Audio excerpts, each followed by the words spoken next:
Just about everyone is being hurt by the COVID outbreak or knows someone who's been taking a big financial hit. And now we're starting to see who's getting impacted the most. Women, they're losing their jobs in far greater numbers than men.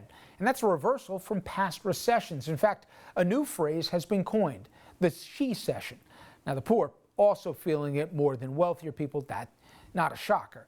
Around 40% of the people in households making less than 40 grand a year, they've lost their jobs. And as we warned before COVID, millions of people were just one emergency away from hitting below the poverty line. According to the most recent numbers, and this from the Federal Reserve, 4 in 10 Americans didn't have $400 in the bank to deal with an unexpected expense, and this again before the outbreak. Now, that full-blown emergency, it's a reality for millions of Americans, and we're seeing things like massive food lines in this country and 1 in 5 American workers without a job. We're joined now by a woman who will tell her personal story, Kristen Drybread. She earned a PhD from Columbia University in 2008, right when the Great Recession hit, and since then been struggling for a job in academia that pays that living wage. Welcome, Kristen. Thank you. So I gave that brief story. You're a mother of 2 kids. You, like so many people, life doesn't go always as planned. You had an abusive marriage, divorced, and you're basically stuck in Colorado for all those reasons and more. And to find a job right now in higher ed, it's tough to begin with, but now you've got COVID, and I can only imagine with all the uncertainties that go along with it and declining enrollment and all the rest, how you just don't know what the next day holds. Is that right? Yeah, like everyone around the nation, I'm in a holding pattern right now, completely unsure of what the future is going to look like. And given that higher education, a lot of schools are talking about not opening in the fall, and a lot of students are talking about not going back to school in the fall, it's really nerve-wracking for someone who is precariously employed in higher education to think about whether I'll have a job come this fall. I already don't have one this summer. To that end, I'm curious, the president and some of his supporters have said, listen, we're going to cut off food stamps. We're going to, you can't given these stimulus payments because between the stimulus and unemployment, people, they're loving staying at home too much. When you hear comments that people are living high off the hog here and they just don't want to get back to work, what's your response? I think those people aren't aware of how much work being poor is. When you don't have a lot of money, you can't just go to the grocery store and buy whatever you want. You have to comparison shop, go from one place to another. Sometimes you have to make priorities about what you can buy and you can't. And the constant worry about how you're going to pay your bills, how you're going to make ends meet is a lot of work. And so to think that people would choose to be poor or that they're enjoying this is really a little out of touch. I'm curious, has this reality that we've been living in the last few months forced you to consider things that maybe you didn't before? I mean, we've shown lines at food banks, including with people with nice cars. People have never been in these situations before. You got not just yourself to think about, but 2 kids as well. Have you been forced to that point where you said, my God, I got to do this? Yeah,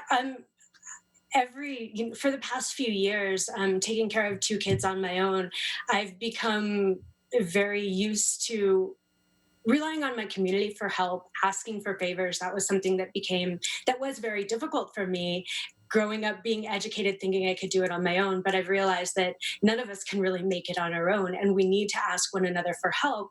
And what people who live from paycheck to paycheck do is often they create elaborate networks of support to sustain themselves from one week to another. But as soon as one of those pieces falls out of their network, it sometimes collapses and is really difficult to sustain. And so we make a series of hard decisions about what we must maintain and what we can give up. Perhaps people who've never been in these kind of situations before might now step back and realize that their preconceptions about what it means to be poor and what it means to struggle financially are just that, preconceptions. It can happen to anyone. Let's say in the fall, college opens, and this is obviously going to be not even a state-by-state decision. You can even break it up by regions in certain cases. There's the unknown. I mean, I've got a kid who's going off to college, or so I think, in the fall here, and you wrestle with all these decisions from, well, how are they going to handle what's coming into the college classroom every day? Different people with different immune issues, different age groups, and different. Do you struggle with that too? As to, you need a job, you need a paycheck, but what about the risk that comes along with it? Yeah, I think that's something that everyone who works in higher education is thinking strongly about. Is many college classrooms aren't built, to hold lots of people and give them distance, and you have people coming from a variety of circumstances. So you don't really know who you'll be sitting next to. And great college education is often based on intimacy, so the sharing of ideas and perspectives. And if you're scared of the person sitting next to you, that might become even harder to do. Are you worried, Kristen? Are you optimistic? What's your state of mind right now, given all the unknowns we just discussed? Terrified. I'm terrified for those who are less fortunate than I am. I'm terrified for myself and my family about how we'll make it through this, but I'm even more concerned for people who don't have all the advantages that I do and how they're going to survive. And their lives are literally on the line. And we're talking to people that they said, I have a few months left. This is a month or so ago. Now they're talking about weeks until they don't know what they do, as Washington dithers in figuring out how to help out so many Americans. But Kristen, thank you for your time. Thank you for sharing your story with us, and I wish you the best of luck. Thank you so much.